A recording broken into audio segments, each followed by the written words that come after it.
quelques mots simplement avant de laisser la parole à Guénaël et Lou.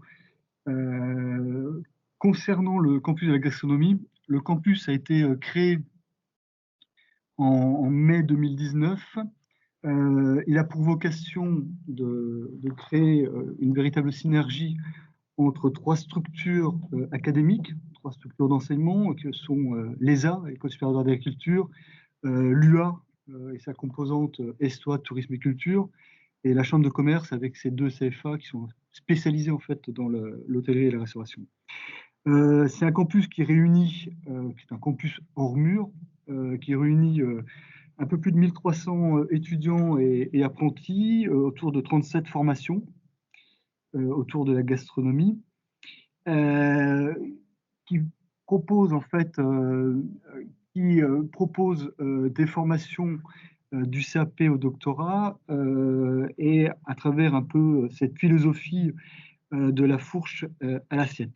Alors, l'objectif du campus, il est bien entendu de valoriser nos formations, de co-construire ensemble des formations autour de la gastronomie, d'encourager la recherche, l'innovation sur ce thème, faire de ce campus un outil de valorisation et d'attractivité du territoire, des Pays de la Loire et plus précisément en fait de Angers, mais également aussi de créer un peu de vie autour de ce campus à travers notamment un programme d'animation qui débute réellement en fait ce soir autour de la gastronomie.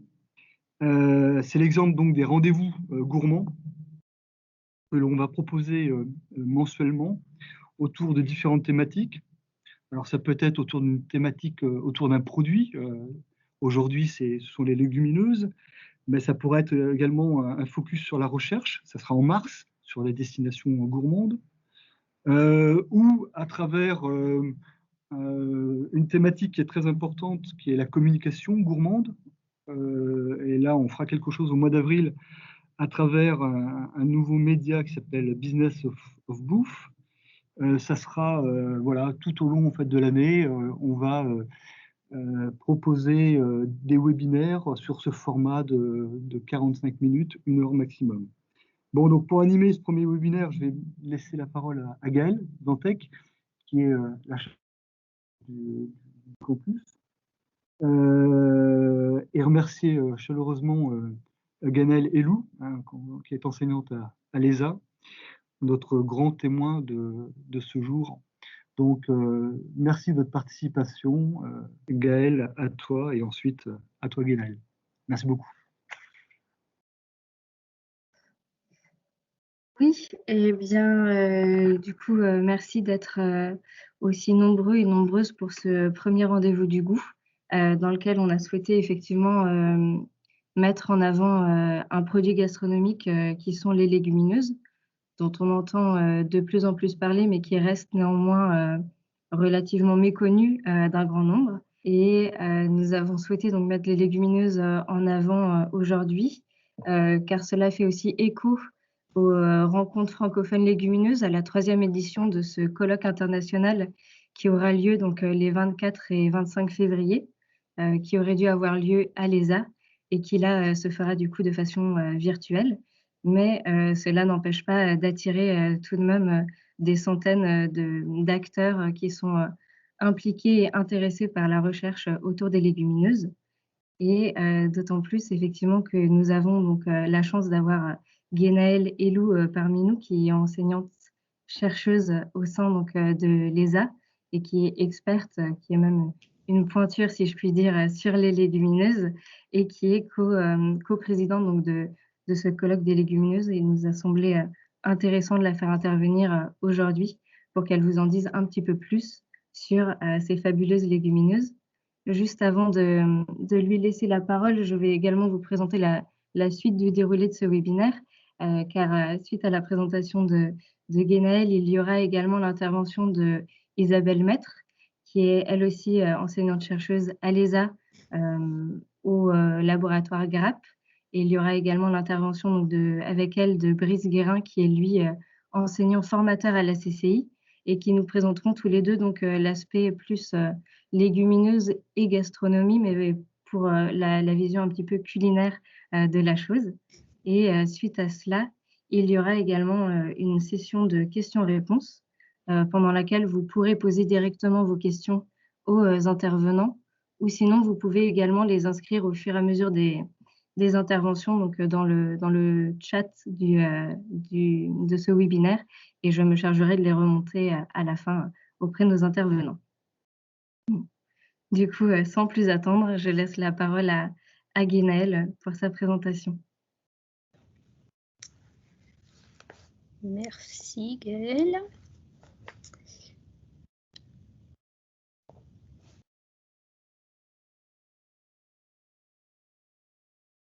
J'ai les diapositives. Bonjour à tous. Donc effectivement, je vais vous parler de légumineuses et voir ensemble avec vous pourquoi on considère que ces légumineuses sont fabuleuses, à la fois dans les champs et dans nos assiettes, et quels sont leurs bienfaits du coup pour la santé, mais aussi pour la planète. Donc, on m'a demandé de me présenter rapidement. Donc, je suis enseignant-chercheur en agronomie au sein d'une unité de recherche qui s'appelle le LEVA, qui est basée à l'ESA et qui est une unité sous contrat avec l'INRAE. Donc, le L de LEVA veut dire légumineuse et la suite de LEVA veut dire écophysiologie végétale et agroécologie. Donc, on est une équipe d'enseignants-chercheurs, une équipe pluridisciplinaire qui travaille donc sur ces légumineuses. Donc, personnellement, ça fait depuis 20 ans que je travaille sur ces espèces, sur leur rôle agroécologique, et avec un objet d'étude aussi assez particulier, assez différenciant. Je travaille sur les associations d'espèces, donc des légumineuses associées à d'autres espèces, en particulier les céréales, pour apporter un certain nombre de bénéfices dans les parcelles agricoles. Donc, je travaille donc, au sein de cette équipe donc, sur l'insertion des légumineuses dans les systèmes de culture et dans les filières, pour des systèmes agricoles durables, plus durables, qui reposent moins sur l'usage d'intrants, en particulier les engrais et les herbicides. Et donc, on travaille, pas tout seul, on travaille avec différents partenaires, différents acteurs dans différents projets régionaux, nationaux, européens, et avec toujours aussi des travaux pluridisciplinaires. Donc, je mets quelques exemples de projets sur la partie droite de la diapositive. Notamment, les deux derniers sont des projets européens dans lesquels je suis partenaire, qui visent à rediversifier en fait, les systèmes agricoles en Europe et essayer de lever un certain nombre de freins pour faciliter cette diversification pour des systèmes agricoles plus durables. Et dans ces systèmes agricoles plus durables, les légumineuses ont une place importante à jouer. Dans cette présentation, je vais être assez transversale. On va aborder les légumineuses du champ à l'assiette, et c'est aussi l'esprit des rencontres francophones des légumineuses qui ont lieu la semaine prochaine, c'est d'être transversale du champ à l'auge ou du champ à l'assiette. Alors, pour introduire cet exposé, je mets cette image qui est issue du site internet de la Fédération nationale des légumes secs, pour montrer qu'on leur attribue à ces légumineuses de nombreux pouvoirs. On les considère ici comme des super-héros avec le super pois chiche, la super fève, la super lentille, et le super pois cassé ou le super haricot. Et la diapo suivante aussi montre qu'un certain nombre de personnes considèrent qu'elles sont fabuleuses, ces légumineuses, avec par exemple ici une citation de chercheurs fans de légumineuses qui se permettent de dire « un petit pois pour l'homme, un grand pas pour l'humanité ». Et puis en dessous, avec peut-être un peu plus de modestie, une parole d'un enfant que l'on a pu entendre dans des animations qu'on a pu faire avec des plus jeunes, un enfant qui donne la définition pour lui des légumineuses, qui sont des légumes qui brillent dans le noir. Donc une autre façon de montrer que ces légumineuses sont effectivement fabuleuses. Donc, dans mon exposé, je vais finalement vous expliquer qui se cache derrière ces fabuleuses légumineuses, quelle est leur histoire, et puis on va essayer de voir justement quels sont leurs pouvoirs dans les champs et dans nos assiettes. Donc, pour commencer, quelques mots sur cette famille et sur l'histoire de ces légumineuses. Alors c'est une grande famille, hein, une grande diversité que l'on peut voir déjà sur cette photo avec différentes espèces de différentes couleurs, différentes formes. Mais cette photo est loin d'être exhaustive, hein, puisque à l'échelle mondiale, il y a 19 500 espèces de légumineuses.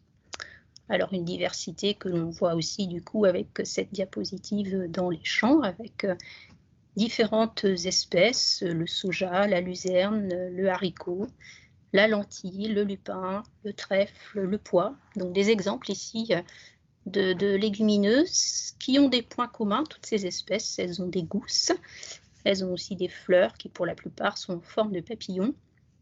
Et la grande particularité aussi de ces espèces, et leur grand intérêt du coup dans nos champs, c'est qu'elles ont la capacité à fixer l'azote de l'air. C'est ce qu'on voit sur la petite photo en bas à droite, avec des racines de pois et avec des nodosités sur ces racines. C'est un endroit particulier, du coup ici, où on va avoir une symbiose avec des bactéries qui permet du coup de fixer l'azote de l'air. Et ça permet du coup pour ces espèces d'être autonomes en azote. On n'a pas besoin de leur apporter d'engrais et ça va avoir beaucoup d'intérêt du coup d'un point de vue environnemental, cette capacité, une capacité que toutes les autres familles n'ont pas. Alors on connaît peut-être assez mal finalement toute cette diversité, puisque ici on voit d'autres exemples, hein, de plantes qui appartiennent à cette famille. Alors tout en haut, c'est des belles fleurs avec des espèces que l'on a retrouvées déjà dans les diapositives précédentes, puisque le pois, on peut en récolter les graines, mais c'est aussi ici une fleur avec le pois de senteur. On voit aussi ici le lupin qui était déjà présent également sur la diapositive précédente. Le lupin peut être utilisé en alimentation humaine et animale avec ses graines, mais on peut évidemment aussi connaître le lupin pour ses fleurs et pour l'ornement. Mais il y a aussi des espèces arbustives, comme on peut voir ici, donc le mimosa, l'albizia ou le genêt, que vous pouvez voir dans votre jardin ou autour de chez vous, ce sont aussi des légumineuses. Et puis peut-être que vous avez aussi l'habitude de boire du rooibos, eh bien sachez aussi que c'est une légumineuse. Alors on va aborder ensuite plutôt les espèces dont on récolte les graines. Et là aussi, on a tendance à les mettre dans différentes catégories selon leurs usages ou suivant la façon dont on les récolte. Donc on peut voir ici sur la partie droite des espèces que l'on va récolter immatures. Donc on va les récolter vertes, comme le petit pois ou le haricot vert. Et puis les autres, on les récolte à maturité. Donc ce sont des graines sèches. Et on met souvent de côté celles qui sont riches en huile, comme le soja et l'arachide. Et dans la partie centrale, on va trouver toute une diversité aussi, avec des plantes ici qui sont surtout connues pour leur richesse en protéines, avec le pois, le haricot, le pois chiche, la lentille, les fèves et les févroles notamment. Diapo suivante. Alors, toutes ces espèces ont une longue histoire, puisque ce sont les premières espèces, hein, ce sont les premières espèces domestiquées hein, dans le croissant fertile en moins 10 000. C'est le cas en particulier de la lentille, une des plus anciennes, découverte en Syrie avant de se répandre ensuite sur le pourtour méditerranéen et sur les terres européennes. Elle était appréciée dans l'Égypte des pharaons, elle était présente dans les jardins suspendus de Babylone. Au Moyen-Âge, ces légumineuses, elles avaient une place très importante. C'était la base de l'alimentation avec les céréales. Elles étaient mangées sans beaucoup de transformation, incorporées dans des préparations, des bouillies, des galettes, voire du pain.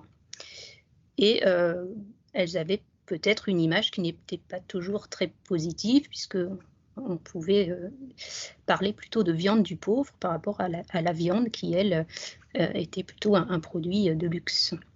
Mais elles avaient un intérêt quand même, ces légumineuses, majeur, en termes de conservation, puisque c'était des graines sèches faciles à conserver. Alors aujourd'hui, c'est tout autre chose, hein, c'est loin d'être la base de notre alimentation. Et on a connu un fort déclin de ces légumineuses, en particulier au cours des 50 dernières années en Europe. Alors c'est lié à deux choses principalement. Des systèmes agricoles qui se sont intensifiés, qui se sont simplifiés, avec une part importante de céréales dans ces systèmes agricoles, et aussi un usage important des intrants. Donc les légumineuses, finalement, avaient plus autant d'intérêt dans les systèmes agricoles, et d'autres espèces étaient plus attractives, plus rentables et plus faciles aussi à cultiver. Et en parallèle, on avait aussi une augmentation de la consommation de protéines animales. Donc la part de protéines végétales était beaucoup moins importante que dans les années précédentes. Aujourd'hui, on n'a même pas 2% de la surface agricole en Europe occupée par des légumineuses. Et on a une consommation de légumineuses à graines qui est faible, de l'ordre de 6 kg par an par habitant en Europe. Et ceci est bien différent d'autres continents où on atteint dans les surfaces agricoles 10 à 25% pour la part de légumineuses, et puis des consommations aussi qui sont plus fortes dans certains pays d'Afrique, qu'on atteint 28 kg par an et par habitant de consommation de légumineuses à graines. Alors un petit mot sur la production, cette fois, de légumineuses. Qu'est-ce qu'on produit comme légumineuses en Europe? Donc on produit diverses légumineuses. Alors c'est vrai que c'est des cultures quand même, avec toute cette diversité, elles sont possibles à cultiver dans différentes régions d'Europe. Et on voit lesquelles sont les plus importantes. On a le pois, le soja, les fèves, févroles qui sont les plus importantes. Il y a d'autres espèces qui représentent une plus faible surface, comme le lupin, ou la lentille ou le pois chiche, où on n'est qu'à 1% de la production. Alors c'est intéressant de noter aussi qu'à l'échelle mondiale, c'est tout autre chose. C'est 78% pour le soja. Donc le soja domine largement la production mondiale de légumineuses. Quand on regarde ici l'évolution des surfaces en France, on peut voir dans la partie gauche, là, on a dans les années 70, une part des légumes secs qui est importante, puisque voilà, c'était l'essentiel des légumineuses qui étaient produites en France.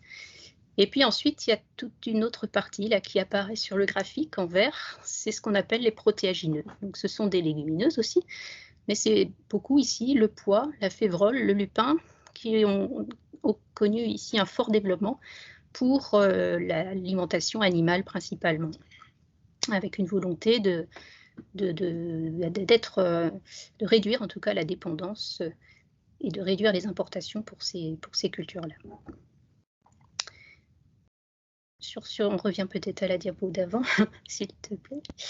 Et ce qu'on peut voir aussi, c'est que tout ça, ça a décliné. Du coup, hein, même les protéagineux, eux aussi, ont connu une faible baisse, tout comme les légumes secs. Alors on a aussi une autre catégorie, les oléagineux, parce que le soja riche en huile est un petit peu mis à part, mais là aussi, des surfaces qui ne sont pas très élevées et qui sont loin de représenter et de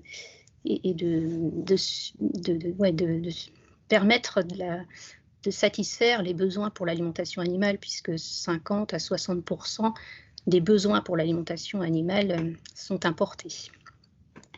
Alors, est-ce qu'on a aujourd'hui un petit regain, malgré tout? Sur la fin de la diapositive, on peut se poser cette question. Après la chute, est-ce qu'aujourd'hui, on voit un regain? Bien oui, a priori, quand même, quand on voit ces graphiques-là, par exemple, sur le graphique où on voit la lentille et le pois chiche, on a quand même une forte augmentation, là, ces dernières années, en France. Et puis sur la partie gauche, sur le soja, c'est également très flagrant, puisqu'en 2008, on n'avait que 20 000 hectares en France. En 2018, on est passé à 160 000, et l'objectif des filières, là, est de passer à 250 000 hectares en 2025. Donc là, il y a un objectif vraiment de réduire la dépendance au soja importé, qui est très forte aujourd'hui, mais un soja dont on n'est pas sûr qu'il soit sans OGM. Donc c'est vraiment réduire la dépendance au soja OGM importé. Alors aujourd'hui aussi, ce qu'on peut noter, c'est qu'il y a une forte créativité, beaucoup d'innovation autour de ces légumineuses. On va l'illustrer. Il y a toujours un lien, malgré tout, avec la tradition, un lien avec le terroir, avec une diversité là, de légumineuses qui ont des signes de qualité, le coco de Paimpol, les mogettes de Vendée, le haricot tarbais, les lentilles vertes du Puy, les lentilles vertes du Berry ou les lentilles blondes de Saint-Flour. Donc il y a 1600 agriculteurs comme ça qui contribuent du coup à ces filières de qualité.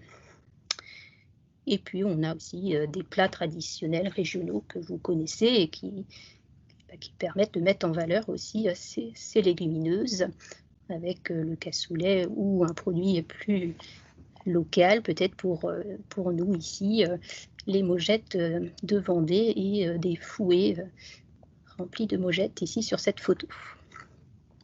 Alors il y a aussi de l'innovation, de la créativité au niveau industriel, au niveau artisanal, hein, des grands groupes ou des startups développent de nouveaux produits. C'est aussi lié à l'amélioration des technologies, des procédés de conservation et de transformation de ces légumineuses. Et c'est aussi lié à une prise en compte d'une diversité d'attentes des consommateurs. Donc on peut trouver finalement des légumineuses de plus en plus tout au long de la journée. On peut au petit déjeuner manger des cracottes avec des lentilles ou du muesli avec du soja ou une pâte à tartiner avec de la févrole par exemple.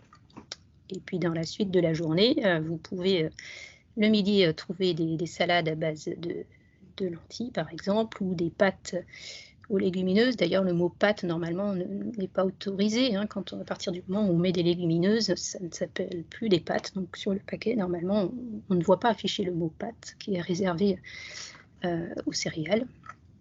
Et puis, en dessert, on peut prendre une glace aux haricots rouges, par exemple. Et puis, le soir, arrive le temps de l'apéro, où vous trouvez aussi des nouveaux produits avec des légumineuses, avec des petites entreprises là, qui ont développé des gâteaux apéro avec des légumineuses, de la lentille, du pois chiche, etc. Et avec des noms de marques qui sont assez bien trouvés, hein, Chiche ou Bignou, qui est une entreprise bretonne qui travaille du coup ces légumineuses dans des préparations pour l'apéritif. Ou encore, vous pouvez trouver des légumineuses, des lentilles dans une bière artisanale en Auvergne. Et puis au dîner, vous pouvez manger des boulettes de pois chiches ou des boulettes de légumineuses ou de la purée également incluant des légumineuses. C'est tout plein d'exemples pour montrer qu'il y a une sacrée créativité et des innovations qui apparaissent aujourd'hui pour inclure davantage de légumineuses dans nos assiettes. Et puis, il y a aussi un développement de produits pour des populations ciblées, parce que ces légumineuses sont sans gluten. Donc, ça répond à un certain besoin de certaines personnes allergiques au gluten. Pour les sportifs aussi, avec des barres protéinées enrichies en légumineuses, du coup. Et pour les seniors aussi, qui sont une population qui parfois a un déficit en protéines. Et les légumineuses peuvent contribuer à compenser ce déficit.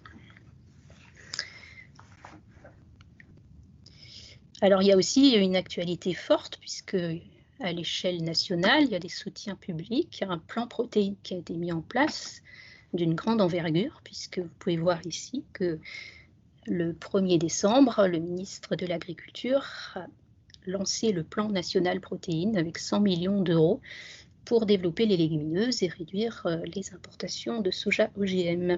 Donc, avec un objectif affiché ici, d'augmenter de 400 000 hectares en 3 ans les surfaces cultivées en légumineuses, sachant qu'aujourd'hui, on est de l'ordre de 300 000 hectares.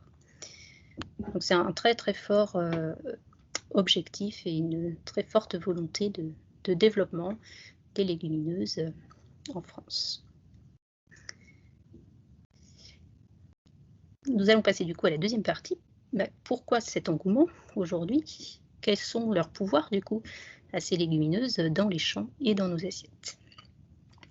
Alors tout d'abord, des atouts nutritionnels indéniables avec des légumineuses qui ont un petit peu 4 grandes caractéristiques. Elles apportent des glucides, des sucres lents. Elles ont beaucoup de protéines, on l'a déjà dit, c'est effectivement ce qui les démarque. Elles sont riches en fibres aussi, et puis en micronutriments, vitamines et minéraux, fer, magnésium, calcium, potassium, vitamine B. Mais, il y a des mais malgré tout, ces légumineuses sont rangées dans la catégorie des féculents, donc, parce qu'elles sont riches en sucre lent. Mais voilà, c'est intéressant parce que c'est dans la base de la pyramide alimentaire, donc on sent bien que il y a des besoins à couvrir par cette catégorie, et c'est important d'en consommer. Mais en même temps, elles sont perdues au milieu de cette catégorie et au milieu de féculents qui sont plus habituellement consommés, comme les pâtes, par exemple. Alors, elles sont riches en protéines, mais ce n'est pas complètement non plus parfait, puisque les protéines qui sont contenues dans les légumineuses sont globalement assez équilibrées, mais avec quand même une plus faible digestibilité, et puis avec certains acides aminés essentiels qui sont peu présents dans certaines légumineuses. Ce qui est important aussi de voir, c'est que même si elles n'ont pas forcément tous les acides aminés essentiels qu'il faudrait, elles sont assez complémentaires aux céréales, ce qu'on peut voir sur la diapo suivante. Elles sont complémentaires aux céréales, puisque les céréales aussi n'ont pas tous les acides aminés essentiels. Donc, par exemple, les céréales sont faibles en lysine, alors que les légumineuses, elles, sont riches en lysine, et inversement pour un autre acide aminé que la méthionine. Donc, on a une complémentarité là qui est intéressante, et donc c'est tout particulièrement intéressant de penser les légumineuses dans nos assiettes de façon complémentaire aux céréales. Alors, ce qui est aussi favorable dans le contexte actuel, c'est que les recommandations nutritionnelles évoluent en faveur de la consommation des légumineuses. Il y a de nouvelles recommandations qui sont faites et que l'on va regarder rapidement. Donc, ici, sur les recommandations qui sont faites, vous voyez les légumes secs, des aliments de poids pour garder la forme, et justement pour essayer un petit peu de les sortir de cette case des féculents qui leur donnait une mauvaise image, ou en tout cas une place pas très visible. Donc si vous en avez assez des pâtes et du riz, essayez les légumes secs, qui étaient un peu les grands oubliés de nos assiettes. Et la recommandation est donc formulée de cette façon, de consommer des légumes secs, lentilles, haricots, pois chiches, etc., au moins 2 fois par semaine, et notamment par leur richesse en fibres, c'est pas seulement que par leur richesse en protéines. Et c'est associé aussi en parallèle à une recommandation de réduire la part de viande dans l'alimentation. Donc réduire la part de protéines animales et augmenter la part de protéines végétales issues des légumes secs. C'est comme ça que sont formulées les recommandations nutritionnelles. Je n'invente pas, je ne suis pas spécialiste de la nutrition des légumineuses, mais voilà les recommandations qui sont faites. Des aspects santé aussi, ces légumineuses sont reconnues pour avoir des intérêts sur la diminution du cholestérol et de triglycérides dans le sérum, deux facteurs qui sont importants dans les maladies cardiovasculaires. Elles ont aussi une caractéristique antioxydante. Elles ont un rôle protecteur contre le risque de cancer du côlon par la richesse en fibres et des composés bioactifs. Et puis, leur consommation peut permettre d'atteindre un bon niveau de rassasiement pendant les repas et de satiété entre les repas. Donc, on évite ainsi les grignotages et les effets néfastes de ces grignotages. Tout ça, c'était dans les assiettes, plein d'intérêts dans les assiettes. Qu'en est-il rapidement dans les intérêts dans les champs? Donc, par leur intérêt, par leur capacité à fixer l'azote de l'air, comme on avait dit au démarrage, eh bien, on peut faire rentrer gratuitement de l'azote dans les champs. Cette fixation d'azote, elle est loin d'être négligeable, de l'ordre de 100 à 250 kg d'azote par hectare pour une culture de pois, par exemple. Donc, qui permet du coup d'éviter d'apporter des engrais azotés sur cette culture. Donc, on arrive à produire des graines riches en protéines sans avoir apporté d'azote. Et on n'apporte pas d'azote sur cette culture, mais on n'en apporte pas non plus sur la... Enfin, on peut aussi réduire l'apport d'azote sur la culture suivante. On peut revenir sur la diapo précédente, peut-être. Du coup, en réduisant la fertilisation azotée, on peut avoir des avantages sur l'amélioration de la fertilité des sols, mais aussi sur la réduction des gaz à effet de serre, parce que la fertilisation est le premier poste en agriculture sur les émissions de gaz à effet de serre. Donc l'insertion de légumineuses dans les systèmes agricoles permet de réduire ces émissions, et puis de réduire aussi l'usage des produits phytosanitaires, puisqu'on diversifie les systèmes et on arrive à mieux réguler un certain nombre de problèmes, mauvaises herbes, maladies, ravageurs, grâce à ces systèmes plus diversifiés. Donc des pouvoirs dans les champs, mais là aussi parfois des difficultés, parce que malgré tout, elles sont peut-être plus difficiles à produire que d'autres espèces, des rendements plus faibles et plus variables que d'autres espèces, donc elles ne sont pas toujours jugées très attractives pour un agriculteur. Il est aussi nécessaire de les insérer dans les champs de différentes façons. Ce qu'on peut voir aujourd'hui, c'est qu'on a peut-être peu de surface de légumineuses, mais par contre, elles sont insérées de différentes façons, dans des couverts, dans des associations, comme on peut le voir sur les photos. C'est notre objet d'étude, comme je disais au début, d'associer des légumineuses avec d'autres espèces pour finalement limiter les problèmes que l'on pourrait avoir à cultiver des légumineuses toutes seules. On a un certain nombre de complémentarités du coup que l'on peut avoir avec les céréales. Tout comme on l'a vu dans les assiettes, il y a des complémentarités entre les céréales et les légumineuses, et bien il y en a aussi dans les champs. Donc il est intéressant de favoriser cette diversité à la fois dans les champs et dans les assiettes. Diapo suivante pour conclure. Plusieurs points. Donc on a vu une diversité d'espèces ici avec cet exposé, qui est une diversité, on voit bien les 19 000 espèces, on est loin de valoriser autant cette diversité, donc elle mériterait d'être davantage valorisée. Un énorme potentiel de développement dans les champs et dans les assiettes. Des espèces clés qui sont au cœur des transitions agroécologiques et alimentaires, avec leurs avantages à la fois dans les champs et dans les assiettes. Il y a beaucoup de freins à leur développement, mais malgré tout, de nombreuses actions sont en cours aujourd'hui par une diversité d'acteurs pour booster leur développement. On l'a vu aussi, c'est une source d'innovation, de créativité. Il y a un besoin de booster la connaissance par tous, de leurs multiples bienfaits pour leur donner la place qu'elles méritent. Certains connaissent peut-être mieux les avantages au champ, mais n'ont pas idée de tous les avantages qu'elles peuvent avoir dans les assiettes. Et inversement, certains connaissent peut-être bien les avantages nutritionnels, mais sans connaître qu'elles peuvent aussi avoir des avantages dans les champs. D'où l'intérêt du coup d'essayer de favoriser du coup les protéines locales pour avoir à la fois les intérêts au champ et dans les assiettes. Peut-être aussi attention à ne pas perdre le bénéfice environnemental du coup que l'on a au champ par des processus après de transformation qui ne seraient pas forcément vertueux pour la planète. Donc il faut essayer de maintenir ce bénéfice environnemental tout au long de la chaîne et le faire savoir aux consommateurs. Il peut y avoir des freins culturels, malgré tout. On voit bien qu'en Europe, on n'est pas très familier, et en France en particulier, à consommer des légumineuses. Donc ce n'est pas si évident de développer la consommation, même si on sent qu'il y a un regain. Il y a des goûts à travailler, des produits sans doute à combiner, des propriétés à valoriser, et c'est quelque chose que certains travaillent bien plus que moi, qui me concentre plutôt dans mes travaux de recherche sur la partie champ. Donc c'est ce qu'on va voir finalement maintenant avec Brice et Isabelle, c'est qu'est-ce qu'ils en pensent, eux, qui sont spécialistes en sciences des aliments ou spécialistes de l'aspect culinaire, comment valoriser au mieux ces légumineuses, et ils vous parleront du coup d'une initiative qui a été mise en place dans le cadre du campus de la gastronomie en parallèle de ces rencontres francophones des légumineuses. Je vous remercie de votre attention.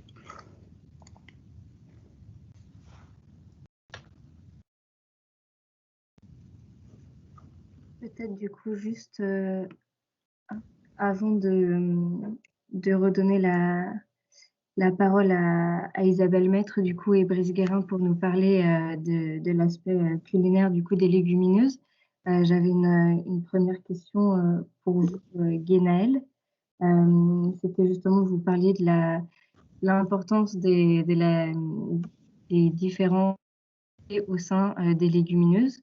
Est-ce qu'on a une idée dans ces espèces-là, un peu de la répartition entre les espèces qui sont bonnes pour la consommation humaine, celles qui sont vraiment spécifiques pour justement améliorer la culture dans les champs et autres, et celles qui seraient uniquement peut-être ornementales ou qui n'auraient pas en tout cas un intérêt particulier, soit pour un aspect culinaire, soit pour un aspect justement dans l'agriculture.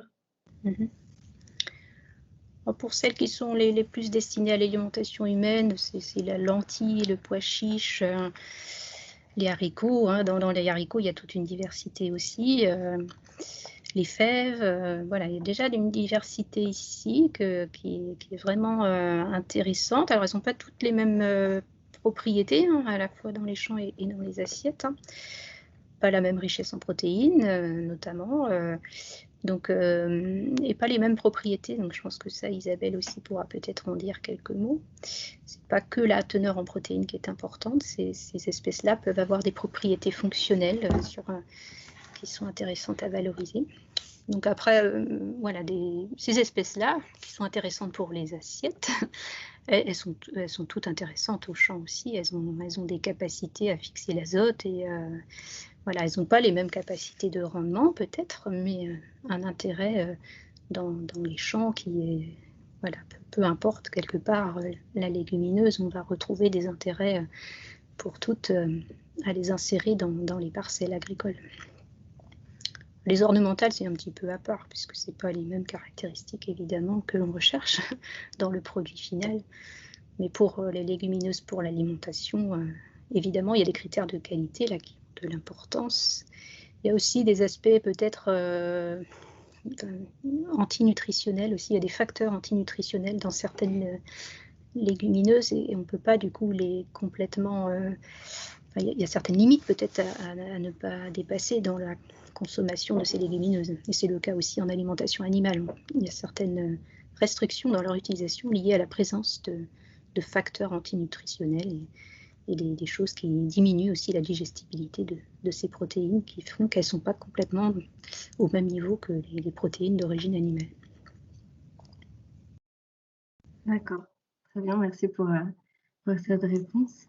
Et on va pouvoir effectivement laisser la parole du coup maintenant à Isabelle Maître et Brice Guérin qui vont justement nous parler plus de l'aspect culinaire des légumineuses et comment est-ce qu'on peut les préparer et du coup les mettre en valeur aussi dans nos assiettes.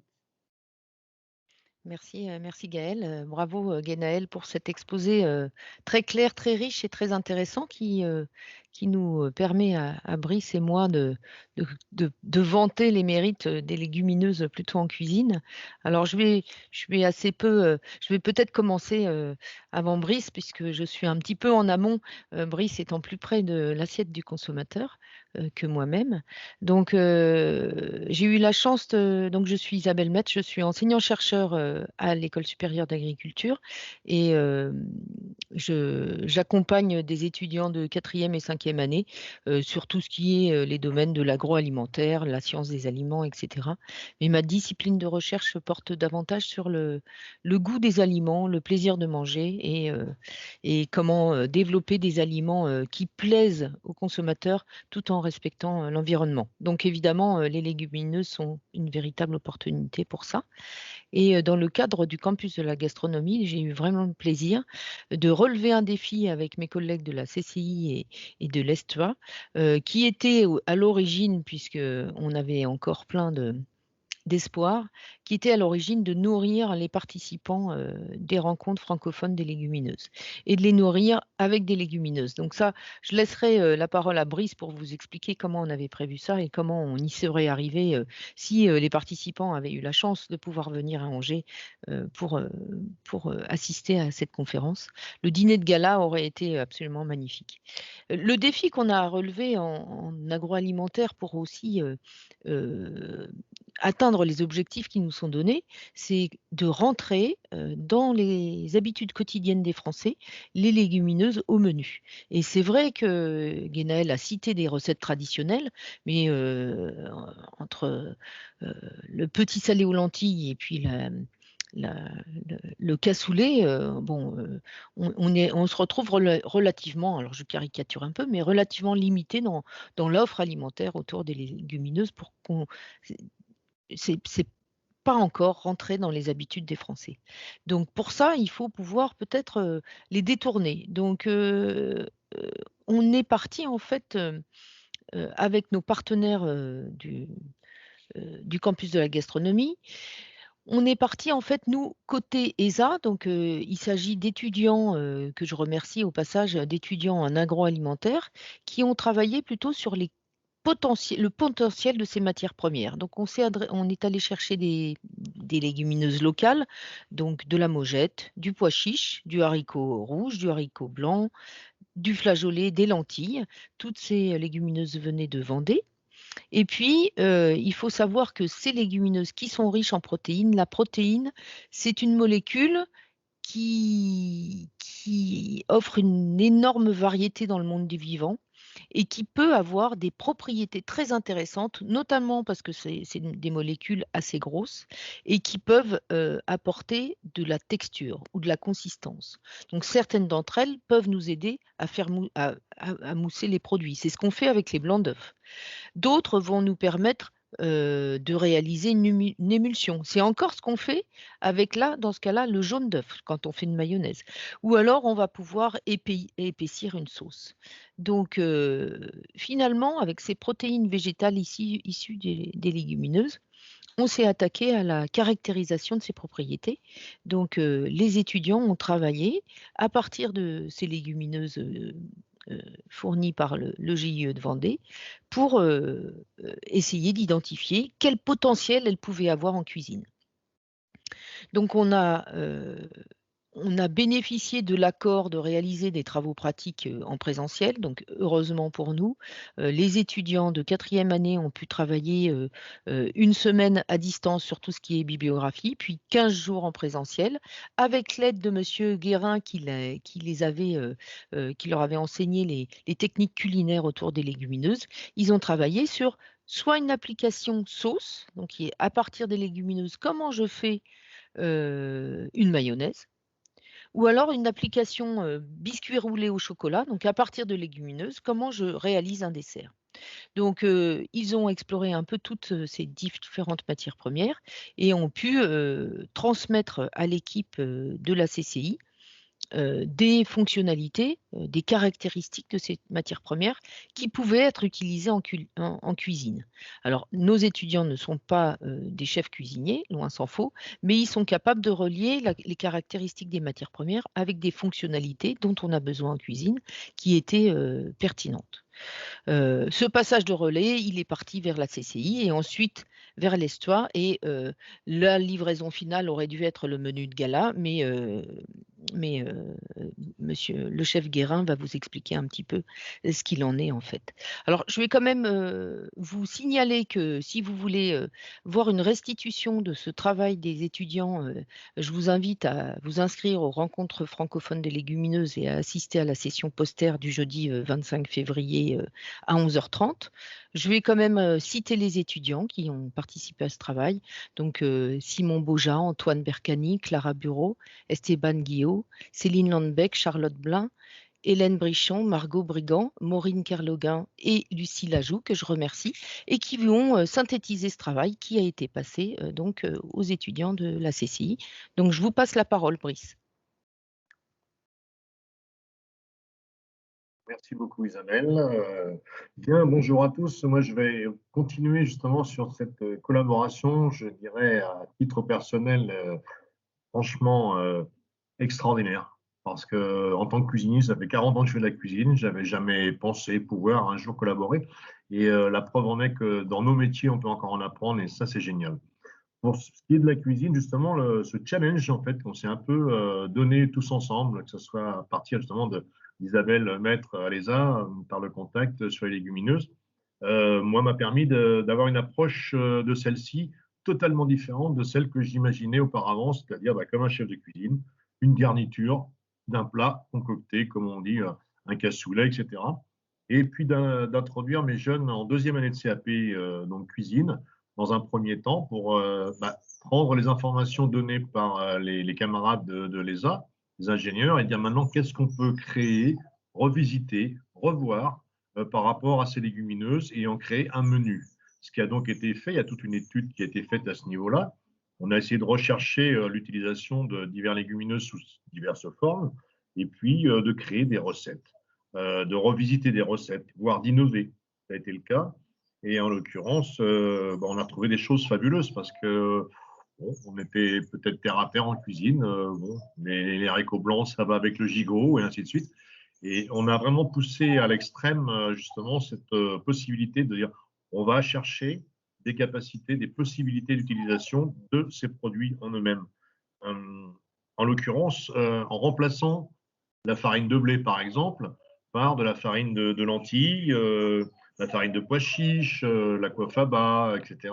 Donc, on a pu pousser un petit peu à ce niveau-là, d'aller faire des recherches de plats. On a fait des essais. Et puis, après cette élaboration de recettes, il y a eu des fiches techniques, bien évidemment, puisqu'on est obligé de se baser sur des recettes. Là, sont intervenus nos camarades, si j'ose dire, de l'Estoile, donc en l'occurrence les jeunes de licence professionnelle MACAT en option événementielle. Et tout ce travail a pu donner au final une préparation des essais culinaires, voire gastronomiques, pour justement proposer une diversité et une approche totalement différente des légumineux tels qu'on les connaît, nous, à la base.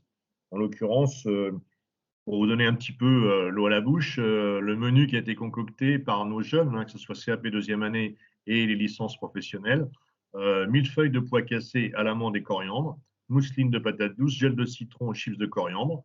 Juste pour information, le millefeuille de pois cassés à l'amande et coriandre, la pâte feuilletée a été faite à base d'une farine de pois chiches.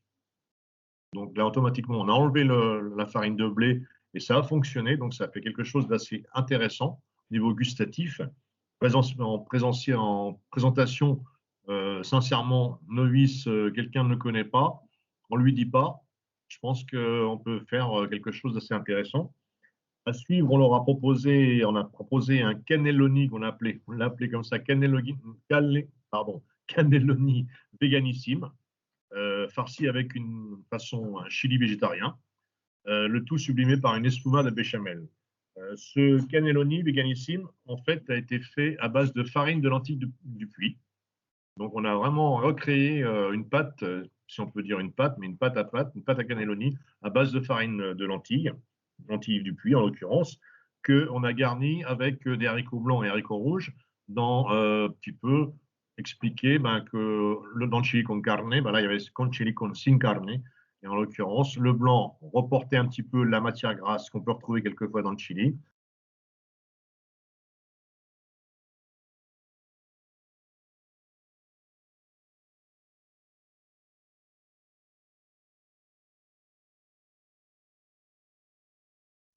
Des pois chiches.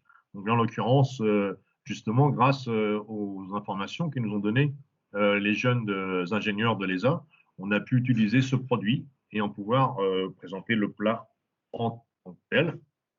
Et pour terminer, on a créé une petite tartelette qui en fait était garnie d'une crème de lentilles blondes parfumée au marron avec une crème d'amande.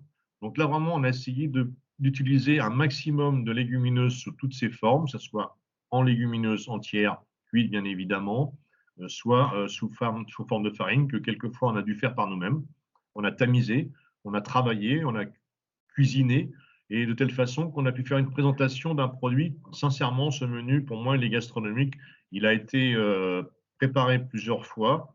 Entre autres, ce midi, on a fait une préparation un petit peu visuelle et gustative afin de voir un petit peu le résultat. Ça aurait été le menu qui aurait été proposé, bien évidemment, à tous les participants.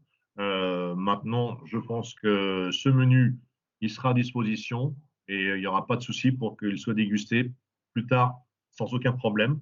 Il sera bien sûr revisité tel qu'il faut, mais bon, je pense qu'on a fait une très très bonne approche par rapport à une présentation culinaire des légumineuses. Même moi, je l'avoue, je ne pensais pas qu'on pouvait vraiment faire des choses comme ça, mais je ne vais pas m'arrêter là. Merci beaucoup.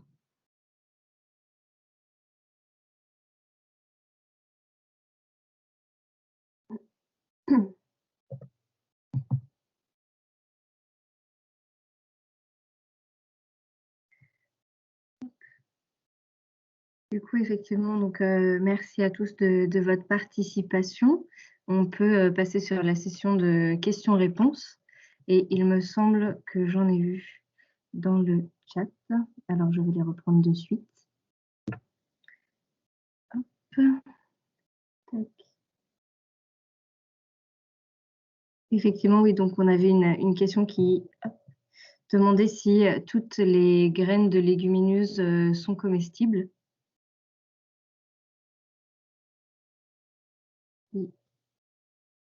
Guénel peut-être est encore parmi nous pour répondre à cette question sur effectivement le fait que toutes les graines soient comestibles ou non. Oui, bah, c'est ce que j'ai un petit peu dit tout à l'heure. Certaines ne le sont pas parce qu'il y a trop de facteurs antinutritionnels au sein de ces légumineuses et qui ne sont pas toutes possibles pour l'alimentation humaine. Donc certaines sont sélectionnées plus particulièrement pour l'alimentation humaine. Et vous parliez aussi plutôt du coup d'un regain d'intérêt récent vis-à-vis des légumineuses. Est-ce qu'avec notamment du coup les nouvelles recommandations et le plan autour des protéines, est-ce qu'on sait quelles ont été les motivations, d'où vient le déclic récent pour les remettre un peu sur le devant de la scène? Oui, alors c'est pas très évident parce que voilà, il y a déjà eu des essais en fait pour relancer ces légumineuses, mais qui n'ont pas toujours été très fructueux. Donc faut attendre un petit peu pour être sûr que ce développement va être bien réel, parce que voilà, il faut un peu que tous les acteurs avancent ensemble en fait, et quelquefois c'est ça qui manquait un petit peu. Il pouvait y avoir des innovations soit dans les champs, soit dans les assiettes. Mais ce qui manque quelquefois, c'est la coordination avec différents acteurs des filières pour que ces innovations soient couplées, combinées, et qu'on puisse réellement avoir des avancées. Et puis les soutiens publics, évidemment, sont essentiels aussi pour booster ce développement. Donc on semble être plutôt dans un contexte favorable, effectivement, avec aussi des initiatives de niche dans différents endroits qui montrent que ces niches peuvent finalement faire transiter aussi le système dominant qui était aujourd'hui peu riche en légumineuses, quoi. Mais on est quand même aussi dans une situation où on cherche à développer des systèmes agricoles avec des réductions de l'usage des phytos, etc. Donc il y a un contexte qui est favorable, parce qu'elles sont favorables sur tous ces points-là en même temps, quoi. Merci. Il y a une autre question qui demande également si on peut faire des pains ou gâteaux à pâte levée avec de la levure, avec des farines de légumineuses. Donc ça, c'est peut-être plus une question qui Alors, Brice saura peut-être mieux répondre que moi, mais ça reste un peu difficile. Ça reste encore un peu difficile. Malgré tout, pour lever des pâtes, le gluten, ça aide bien. Il n'y en a pas du tout dans les légumineuses. Donc, je vais laisser Brice répondre. Brice, vous avez votre micro coupé. Oui, tout à fait. Tout à fait. En effet, là, je pense que il peut se poser un problème justement par rapport aux facteurs antinutritionnels, et en l'occurrence qui, avec la levure, pourra augmenter les facteurs désagréables par la suite, mais en même temps empêcher cette pâte levée. Donc, je pense que je vais essayer quand même. Donc, moi, je suis assez curieux, j'ai envie d'essayer. Je ne dis pas, on a essayé avec Isabelle, avec ces jeunes ingénieurs, à faire des gâteaux, etc. On n'a pas utilisé de pâte levée en l'occurrence pour le moment, mais c'est vrai que c'est une chose qu'on a mis en suspens, et je pense qu'on va essayer. Donc, j'aurai plaisir à vous transmettre l'information en temps et en heure. Mais je pense que maintenant, moi, je suis lancé dans ce challenge et ça me fait plaisir de pouvoir essayer. Encore une fois, c'est au contraire. Mais après, j'échangerai les résultats avec Isabelle et avec nombre d'entre vous, bien sûr. Et tout dépend si vous voulez 100% légumineuse ou si vous acceptez de maintenir de la farine de blé. Voilà, Tant qu'il y a de la farine de blé, ça passe, mais moins on en met, plus ça devient difficile. J'ai également du coup dans le chat quelqu'un qui rebondit là-dessus et qui indique qu'en Argentine, il y a des pâtes qui sont réalisées, donc des pâtes à pizza avec de la farine de pois chiche, où la pâte est assez épaisse mais légère en texture. Donc a priori, effectivement, il y a des choses à tester et à tenter là-dessus. J'avais également une autre question qui était de savoir si on pourrait revoir ou recevoir la présentation d'aujourd'hui. Et effectivement, elle sera rediffusée sur la chaîne YouTube du Campus de la Gastronomie. et on pourra vous l'envoyer également à la demande si vous le voulez. Moi, j'avais une question également, peut-être plus sur l'aspect culinaire toujours. On parlait effectivement des problèmes parfois de digestibilité des légumineuses. Est-ce que justement dans leur préparation, dans leur cuisson ou autre, il est possible un petit peu de parer à cette problématique? Je sais par exemple pour le chou, c'est possible en les blanchissant, on dit que ça aide. Est-ce que c'est valable également pour les légumineuses? Alors, en l'occurrence, oui, puisque tout simplement, nous en cuisine, on utilise le pré-trempage. Le pré-trempage permet déjà de gonfler, de remettre de l'eau dans la légumineux, de pouvoir le consommer par la suite avec une cuisson. Donc, au préalable, il est souvent intéressant de faire un pré-trempage dans un liquide de l'eau, tout simplement, en chambre froide, bien évidemment, pour éviter une fermentation. Par contre, une fois qu'il est pré-trempé, on ne cuit pas le légumineux dans son eau de trempage. Donc déjà, en l'occurrence, on enlève une grande partie des antinutritionnels et par la suite, on peut également agrémenter avec un petit peu de bicarbonate. Donc, ça aide aussi.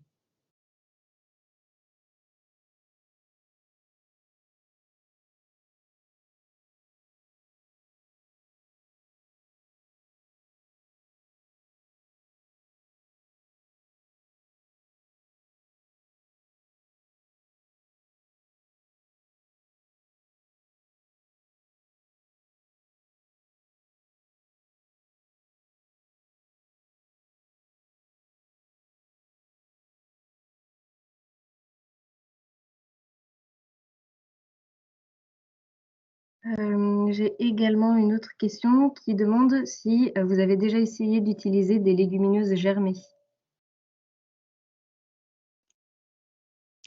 Moi, non.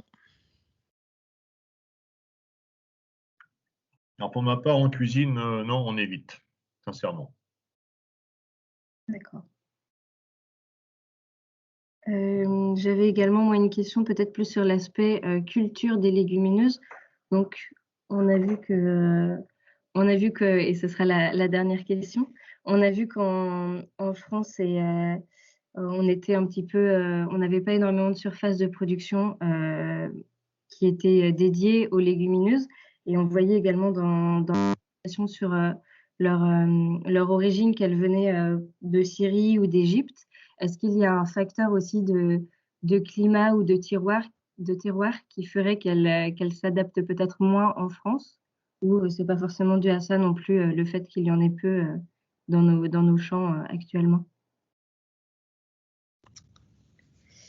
Le fait qu'il y en ait peu dans nos champs, voilà, c'est pas tellement lié à des questions climatiques, en fait, je pense, hein. Alors, évidemment, il y a certaines qui ont besoin plus de chaleur que d'autres et qu'on va trouver dans certaines régions et pas chez nous, mais en même temps, on a aussi du réchauffement climatique actuellement, et on voit bien que aussi les évolutions sur le soja que j'ai indiquées de surface, c'est pas qu'une augmentation des surfaces, c'est aussi une extension de la zone de production et un peu plus vers le nord qu'actuellement avec ce réchauffement climatique.